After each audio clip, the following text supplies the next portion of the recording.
তো এখানে কি বলেছে, এটা 9 নম্বর প্রশ্ন, যে Q1 এর মান একটি বিন্দু আধানকে একটি অন্তরিত পাতলা ফাঁপা ধাতব গোলকের কেন্দ্রে রাখা হলো, মানে Q1টাকে ভিতরে রাখা হলো। ভিতরে রাখা Q1 এর ফলে কি হবে, যে এর এই ভেতরে যে পৃষ্ঠটা আছে না, এখানে এখানে মাইনাস চার্জ ক্রিয়েট হবে, আর বাইরে প্লাস চার্জ ক্রিয়েট হবে।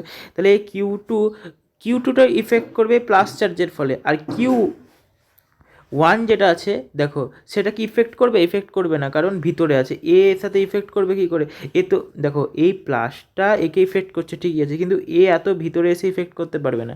তাই Q1 দিকে আকৃষ্ট হবে না, Q1 উপর কোনো ইফেক্ট লাগছে না। দেখো E1 উপর কোনো বল ক্রিয়া করবে না।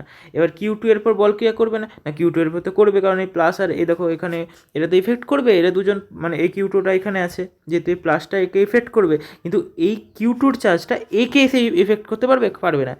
বোঝা গেল? এই Q1 এর ফলে তো এইগুলো হয়েছে না, এই মাইনাসটা। তাই তুমি ভাববা যে এই মাইনাসটা আবার একে কেন ইফেক্ট করতে পারছে না, না এই মাইনাস এফেক্ট কী করে ইফেক্ট করবে, কারণ Q1-এরই তো এটা, Q1-এর ফলে তো এই মাইনাসটা ক্রিয়েট হয়েছে, তার বাইরে প্লাসটা ক্রিয়েট হয়েছে, তাই না?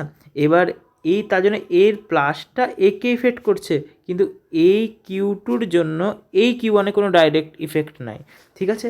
তাই বি অ্যান্সারটা তোমার ঠিক হয়ে যাবে।